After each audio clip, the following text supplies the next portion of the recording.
السلام عليكم ورحمة الله وبركاته حبايب قلبي في كل مكان. سنة تانية إعدادي، عاملين إيه؟ أنا معاكم مستر عمرو عبد العليم مدرس الدراسات الاجتماعية. النهاردة إن شاء الله هنكمل بقية الحدوتة بتاعتنا في التاريخ ونعرف إيه اللي حصل بعد الدولة العباسية لما سقطت، وهناخد النهاردة دولة جديدة وبعنوان الدولة الفاطمية. قبل ما هندخل في الدولة الفاطمية دلوقتي هنعرف حاجة وهنسأل سؤال. طيب إيه هو السؤال ده يا مستر؟ هتقول لي كده، هي الدولة الفاطمية دي بدأت إمتى؟ هقول لك كده بدأت 358 لحد 567. وهنا بقى يجي لك السؤال، ازاي بقى يا مستر وانت قايل لنا ان الدولة العباسية بتخلص 656 والدولة دي هتبدأ سنة 358 وهتخلص 567؟ اقنعني بقى ازاي حصل الكلام ده كله؟ هقول لك تعالى معايا وهنفهم كل ده مع بعض. هقول لك كده يا سيدي ان لما الدولة العباسية بقت ضعيفة وبقت منهارة، ايه اللي حصل لي في الوقت ده؟ هقول لك كده ظهر لي بعض الدول المستقلة. طيب الدول المستقلة دي كانت فيها نوعين.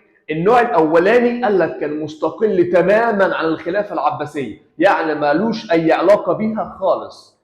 النوع الثاني ده قال لك كان مستقل ولكن شكلا بس، قدام الناس كده انا دولة لوحدي وانا دولة ماليش علاقة، ولكن ما بينه وما بين الخليفة العباسي ده بيسمع كلامه وكمان بيطيع الاوامر اللي الخليفة العباسي بيقولها له. طيب تعالوا نعرف بقى مين هي الدولة المستقلة تماما دي ومين هي الدولة اللي مستقلة شكلا دي. من ضمن الدول اللي كانت مستقلة شكلا بس، يعني قدام الناس كده انا دولة جديدة، مين هي؟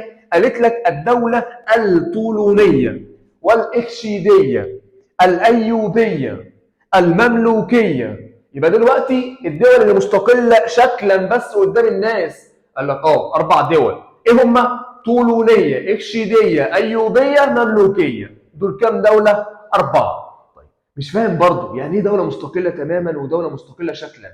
هفهمك أنا دلوقتي مثلا الخلافة العباسية دي أو الدولة العباسية دي كانت تحتيها شوية دول كتيرة جدا. يبقى دلوقتي إيه اللي حصل؟ هقول لك كده ظهر لي دول مستقلة تماما عن الخلافة العباسية، يعني ملهاش أي علاقة خالص. طيب ودول تانية كانت مستقلة شكلا بس قدام الناس، عشان كده الدولة الفاطمية دي ظهرت وبقت ملهاش علاقة خالص بالدولة العباسية.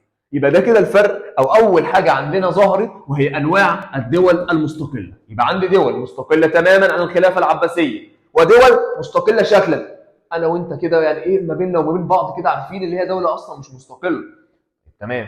ايه اللي حصل بقى بعد كده؟ الدول المستقله دي هتظهر في مكان مميز جدا. طيب هتظهر فين يا سيدي؟ قال لك هتظهر في مصر. اشمعنى بقى؟ هي الدول المستقله دي ظهرت ليه؟ ايه السبب اللي خلاها تظهر؟ انا لسه قايل لك من شويه ان هي ظهرت بسبب ضعف الخلفاء. طيب ضعف خلفاء مين؟ هقول لك كده ضعف خلفاء في العصر العباسي الثاني. ده كده اول سبب عشان الدول المستقله دي ايه؟ ظهرت. طيب تاني سبب معايا استعانه الخلفاء بعناصر غير عربيه زي الفرس والاتراك، وكمان شويه هيجوا وهيحتلوا الحكم فعلا. واخر سبب معانا قال لك كده اهميه مصر وبعدها عن مركز الخلافه العباسيه. يبقى كده لما يجي لك يقول لك هو الدول المستقله دي هي ظهرت ليه اصلا؟ هقول له كده بسبب ثلاث اسباب. اول سبب عندي وهو ضعف الخلفاء. تاني واحد عندي وهو استعانه الخلفاء بعناصر غير عربيه زي الفرس والاتراك. واخر حاجه عندي قال لي كده اهميه مصر وبعدها عن مركز الخلافة العباسية. تعالوا نشقلب السؤال شوية، يعني مثلا النتائج المترتبة على أهمية مصر وبعدها عن الخلافة العباسية، هقول له أدى إلى إيه؟ أدى إلى ظهور الدول المستقلة. ده كده كان أول حاجة عندنا وهي أنواع الدول المستقلة وإزاي أصلا الدول المستقلة دي ظهرت عندنا في مصر. بص بقى يا سيدي، الدولة الفاطمية دي مين اللي هيقومها؟ هيقومها لي واحد كده كان اسمه أبو عبيد الله المهدي. هيقومها لي في بلاد اسمها بلاد المغرب في شمال أفريقيا. طيب يبقى كده اللي هيعمل لي الدولة الفاطمية كان اسمه إيه؟ أبو عبيد الله المهدي. وهيعملها لي فين؟ هيعملها لي في المغرب في شمال أفريقيا. طيب تمام. هل بقى الفاطميين دول جت في دماغهم كده مرة واحدة تعالوا نروح ناخد مصر هيروحوا على طول؟ هقول لك لا طبعا، ولكن دي كانت بالنسبه لهم حلم كبير وامل كبير جدا، اللي هم كانوا عايزين يحتلوا مصر ويضموها للدوله الفاطميه.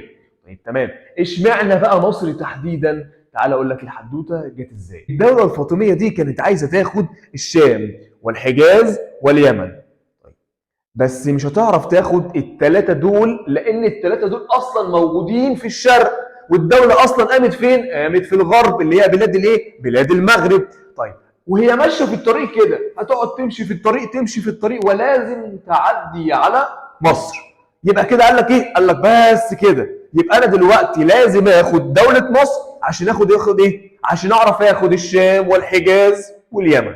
تعالوا بقى نعرف ليه الفاطميين اشمعنى هيجوا لمصر تحديدا؟ ما هو في دول كتيره جدا. هقول لك كده بسبب اهميه موقع مصر الجغرافي والسياسي. يبقى اهميه موقعها هقول لك ايه؟ جغرافي وسياسي. طيب وتاني واحده قال لك مصر دي الحمد لله يعني وببركه ربنا مليانه ثروات، عشان كده هم جم برضو ايه عليها. واخر سبب عندي بقى قال لك كده قربها من بلاد الشام والحجاز.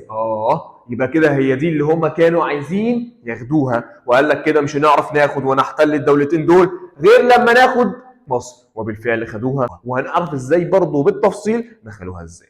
يبقى كده دلوقتي لما يجي لك في الامتحان بما تفسر دخول الفاطميين الى مصر او مجيء الفاطميين الى مصر، هقول له كده بسبب 3 اسباب. ايه هم؟ 1 اهميه موقع مصر الجغرافي والسياسي. 2 هقول لك كده تمتعها بالثروات. 3 قربها من بلاد الشام والحجاز. يبقى كده الشام وكمان الحجاز. يبقى عشان كده بقى الفاطميين جم الى مصر.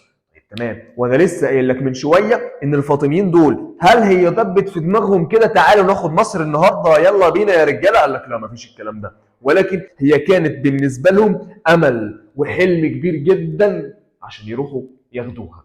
طيب ماشي، مين بقى اللي هيعمل الكلام ده كله؟ فكرك بس بحاجه قبل ما نكمل. اللي اسس لي الدوله مين هو؟ ابو عبيد الله المهدي، اسسها لي في المغرب في شمال افريقيا. تمام كده؟ ماشي. هيجي بقى خليفه اسمه المعز لدين الله الفاطمي. اسمه ايه؟ المعز لدين الله الفاطمي. المعز لدين الله الفاطمي بقى هو اللي هيخش مصر، ولكن قبل لما يخش كده كان لازم يعمل شويه اجراءات. تعالوا بقى نتعرف مع بعض دلوقتي ايه هي الاجراءات التي قام بها المعز لدين الله الفاطمي. اول حاجه ما كانش معاه فلوس فقام بجمع الاموال. تمام. تاني حاجه الطريق كان بايظ ما كانش متصلح فقام باصلاح الطريق ما بين القيروان والاسكندريه. تمام. قال لك انا لازم اقعد انا والرجاله كده في ايه وانا ماشي في الطريق استريح شويه، فقال لك عمل ايه؟ اقام بعض الاستراحات. طيب هنشرب منين؟ وحفر الآبار.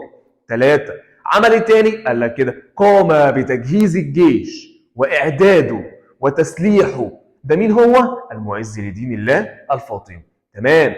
عمل الكلام ده كله، ولكن بقى كان لازم يكون في قائد قوي جدا هو اللي يتولى القياده بتاعه الجيش اللي رايح لمصر.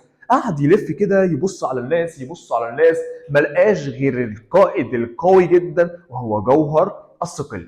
تمام. يبقى كده دلوقتي ايه هي الاجراءات اللي المعز لدين الله الفاطمي او ايه هي التجهيزات اللي المعز لدين الله الفاطمي عملها عشان يخش مصر؟ هقول لك كده 5 حاجات. اول واحده فيهم جمع الاموال، وتاني واحده فيهم هقول لك كده مهد الطريق ما بين القيروان والاسكندريه. تمام. قال لي كده كمان حفر الآبار واقام الاستراحات. تمام. ايه تاني؟ قال لي كده قام بتدريب الجيش وتنظيمه وتسليحه. ده مين هو؟ المعز لدين الله الفاطمي. واخر حاجه عندنا قام بايه؟ بارسال القائد القوي جدا وهو القائد جوهر الصقلي الى مصر. تمام لحد كده؟ تمام. تعالوا بقى نعرف هو القائد جوهر الصقلي ده اول لما يخش مصر ايه اللي هيحصل بالظبط بدخول جوهر الصقلي الى مصر. ايه اللي حصل؟ كان في دولة كده بتحكم هناك تبع الدولة اللي هي كانت مستقلة ولكن شكلا قدام الناس كانت اسمها دولة الإخشيدية. طيب أول لما دخل جوهر الصقلي كده قام بإسقاط الدولة الإخشيدية. إيه ده؟ يعني الدولة الإخشيدية دلوقتي مش هتبقى موجودة؟ قال لك لا، قام بهزيمه واسقاط الدوله الاخشيديه. واحد، دي كده اول واحده، اول لما دخل بسم الله الرحمن الرحيم سقوط وايه؟ سقوط وهزيمه الدوله الاخشيديه. دي كده اول حاجه. طيب مش بتفكرك بحاجه دي؟ ما هي الدوله الاخشيديه دي مش هي تبع الخلافه العباسيه؟ هقول لك ايوه. طيب الدوله الاخشيديه دلوقتي مشيت، مين هيمشي معاها؟ هتقول لي فعلا الخلافه العباسيه. شاطر. طيب يبقى كده اقول له ايه؟ زوال نفوذ الخلافه العباسيه. دي كده تاني واحده. اخر واحده بقى عندي، قال لك ايه اللي هيحصل تاني يعني؟ ما هي مصر لو هم الفاطميين يدخلوها هتصبح مركزا للخلافه الفاطميه. يبقى اصبحت ايه؟ اصبحت مصر فاطميه. يبقى اقول له ايه؟ اصبحت مصر فاطميه. هيقول لك كده جوهر الصقلي اول لما دخل مصر ايه اللي حصل؟ هقول له حصل 3 حاجات. كان في دوله قويه جدا اسمها الدوله الاخشيديه. تمام، يبقى اول واحده هزيمه الدوله الاخشيديه وسقوطها. ثاني واحده زوال الخلافه العباسيه. اخر واحده اصبحت مصر فاطميه. ده كده اول لما دخل القائد العظيم جوهر الصقلي. يبقى ده يجي لك سؤال: ما النتائج المترتبه على دخول الفاطميين الى مصر بقياده جوهر الصقلي؟ هتقول له ال3 حاجات دول. طيب جوهر الصقلي اول لما دخل مصر كده قال لك يعني انا هقعد فين انا والرجاله والخليفه بتاعي؟ انا لازم اعمل مكان عشان يكون مركز ويكون عاصمه للخلافه العباسيه، والمكان ده وهيعمله فعلا وهيبنيه بالفعل وهي محافظه القاهره. يبقى هيقوم ببناء محافظه القاهره.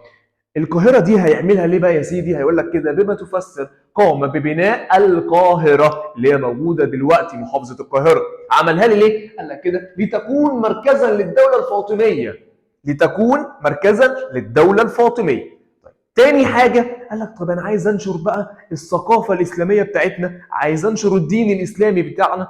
هعمل إيه يعني؟ عارفين الجامع الأزهر اللي هو لسه موجود لحد دلوقتي؟ أيوه عارفه. مين اللي عمله؟ جوهر الصقلي. يبقى قام ببناء الجامع الأزهر. طيب يجي لك سؤال: بما تفسر قام جوهر الصقلي ببناء الجامع الأزهر؟ ليه؟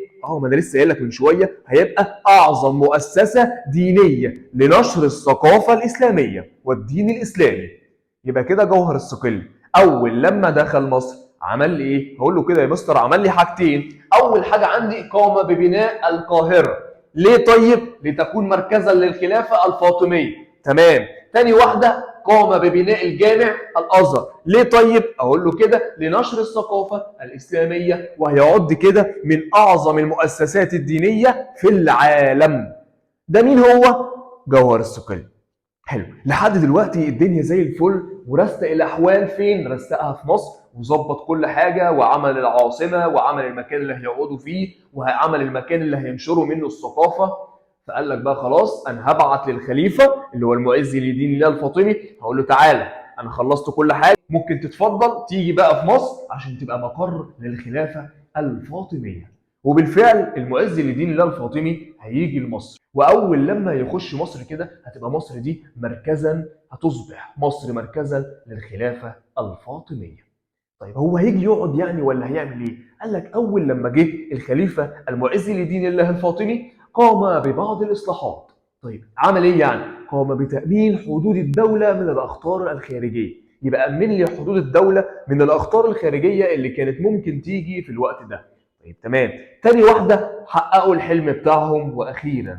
طيب ايه هو الحلم ده؟ هقول له كده اتسعت الدوله الفاطميه لتشمل ايه؟ المغرب ومصر والشام والحجاز واليمن. اتحقق الحلم؟ اتحقق فعلا الحلم اللي هم كانوا جايين من اجله. لما المعز لدين الله الفاطمي دخل مصر ايه اللي حصل؟ هقول له كده يا سيدي عمل حاجتين: امن لي حدود الدوله. تمام. تاني حاجه اتسعت الدوله في عهده وشملت ايه؟ مغرب مصر شام حجاز يمن، يعني 5 دول. 5 ايه؟ دول. لحد دلوقتي الخليفه المعز لدين الله الفاطمي جه لمصر وبقت مصر خلافه فاطميه وظبط الاحوال فيها والدنيا بقت تمام. تعالوا بقى نتعرف على مصر اثناء الخلافه الفاطميه وايه اللي حصل فيها بالظبط. بص يا سيدي هقول لك دلوقتي 3 اسئله مهمين جدا وبيتكرروا كتير جدا في الامتحان، فركز معايا. اول حاجه يا سيدي هقول لك كده اهتموا بالجيش. هتسأل نفسك سؤال تاني، هو الجيش بتاع البلد مهمته يعمل ايه؟ هتقول لي كده حفظ الأمان والنظام واستقرار الدولة، صح؟ عليك نور. قال لي برضو ما هو ده أهمية الجيش زمان أيام الدولة الفاطمية. دلوقتي لما أجي أقول لك أهمية الجيش، ليه الفاطميين اهتموا بالجيش؟ هقول لي كده لنشر الأمن والأمان وحفظ النظام والاستقرار في الدولة. تمام؟ تمام. تاني حاجة، ما هو قال لك ما هو الخلافة الفاطمية بقت دولة كبيرة جدا، يعني السواحل بتاعتها فاضية، يعني ممكن أي حد مثلا يجي من البحر المتوسط فوق، يجي من البحر الأحمر وياخد الدولة الفاطمية ويخش عليهم، ايه اللي هيحصل يعني؟ هيعملوا ايه؟ فكان لازم يكون في اسطول كبير جدا، ولازم كان يدعم الاسطول ويهتم بيه. وبالفعل الفاطميين عملوا كده وقاموا بتدعيم الاسطول. طيب هتسأل نفسك سؤال، ليه؟ ما انت لسه قايل لي من شوية لحماية السواحل. طيب السواحل ايه؟ اقول له كده لحماية سواحل الدولة الفاطمية. طيب الممتدة من اللي فين؟ الممتدة من الشام إلى المغرب. يبقى من المغرب إلى الشام. يبقى تاني حاجة عندنا وهم قاموا بتدعيم الأسطول. تمام. إيه تاني؟ هيعملوا لي إيه تاني الفاطميين دول؟ هيعملوا لي كده ديوان اسمه ديوان الجند أو ديوان الجيش. ده كده كان مهمته إيه يا سيدي؟ قال لي كان بيسجل الجنود، وكمان كان بيحدد لي الوظائف بتاعتهم. يبقى كان يقوم بتسجيل الجنود وتحديد الوظائف. يبقى كده لما يجي لك في الامتحان بما تفسر قام الفاطميون بإنشاء ديوان الجيش، ليه؟ اشمعنى؟ هقول له كده ليه يا سيدي؟ لتسجيل الجنود وتحديد وظائفهم. تمام؟ تمام. ايه اللي حصل بعد كده بقى؟ كانوا عايزين ينشروا بعض من الثقافة الإسلامية، فعملوا لي ايه؟ قاموا ببناء القصور وقاموا ببناء المساجد. ده مين هم؟ الفاطميين. يبقى دي كده كانت أحوال مصر أثناء الخلافة الفاطمية وإيه اللي حصل بالظبط. يبقى عندي كام سؤال؟ 3 أسئلة في النقطة دي. أول حاجة عندي هم ليه اهتموا بالجيش؟ هقول له كده لنشر الأمن والأمان وحفظ الاستقرار والنظام في الدولة. طيب تاني سؤال هقول له كده هم ليه قاموا بما تفسر قاموا بتدعيم الأسطول؟ هقول له كده لحماية السواحل. زي مين يعني؟ سواحل الدولة الفاطمية من الشام إلى المغرب، الممتدة من الشام إلى المغرب. السؤال رقم 3 بما تفسر قام الفاطميون بإنشاء ديوان الجيش والجند، ليه؟ اشمعنى؟ هقول له كده فيه لتسجيل الجنود وتحديد وظائفهم. تمام كده؟ تمام كده. يبقى دي كده كانت أحوال مصر أثناء الخلافة الفاطمية وكانوا بيعملوا إيه؟ بالملي. تعالوا بقى ناخد، هو أنا قلت لكم إيه قبل كده؟ مفيش دولة بتفضل دولة قوية، لازم يجي لها وقت وتبقى دولة ضعيفة جدا وتنهار، وده الوقت اللي هيجي للدولة الفاطمية وهتنهار فعلا. تعالوا بقى نعرف هي الدولة دي هتنهار ازاي؟ في واحدة كده أو في إجابة كده بتكون متكررة في أي دولة. لو قال لك مثلا سقوط الدولة الأيوبية، سقوط الدولة المملوكية، سقوط الدولة الأموية، سقوط الدولة العباسية، سقوط الدولة الفاطمية، هقول له إيه يعني؟ واحدة بس كده متكررة في الكل، وهي هقول له كده بسبب ضعف الخلفاء. يعني لو جالي اي حاجه فيها سقوط هكتب له كده، اقول لك ايوه هتكتب له كده اول واحده بسبب ضعف الخلفاء. وده طبيعي جدا لان اللي ماسك المكان او اللي بيحكم ده لو كان ضعيف الدوله لازم تكون دوله ضعيفه. دي اول حاجه. تاني حاجه بقى قال لك كده الى ازدياد نفوذ الوزراء والصراع بينهم. مين الوزيرين اللي كانوا موجودين في الوقت ده؟ عندي واحد اسمه شاور، والتاني اسمه ايه؟ درغام. درغام ده طبعا يعني اسمه كده يبان اللي هو رئيس عصابه، وهقول لكم برضه ليه في الاخر. شاور ده ايه اللي هيحصل فيه؟ هيستعين بواحد اسمه نور الدين محمود. طيب نور الدين محمود بقى قال لك كان قاعد مع واحد كده اسمه اسد الدين شيركو، ومين شربت معاهم؟ قال لي كده ابن اخوه صلاح الدين الايوبي. مين هو ده؟ قال لي ده شاور. الصليبيين بقى درغام بقى قال لك درغام ده يعني باين من اسمه كده اللي هو رئيس عصابه اصلا، فهيستعين بناس كده اسمهم الصليبيين.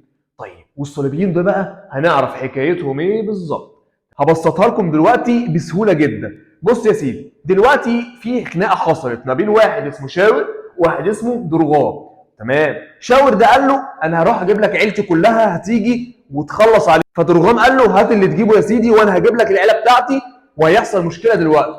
تمام. فشاور راح جاب مين؟ راح جاب نور الدين محمود. فكان قاعد مع مين؟ قال له كده كان قاعد مع اسد الدين شيركو. ومين شربت معاهم؟ قال له انا هاجي كمان معاك. قال له صلاح الدين الايوبي ابن اخوه. تمام كده؟ تمام. درغام بقى قال له لا لا لا، انا هجيب هم ناس بس كده هيخلصوا عليكم كلهم. مين هم يعني؟ قال لك كده انا هجيب الصليبيين. تمام؟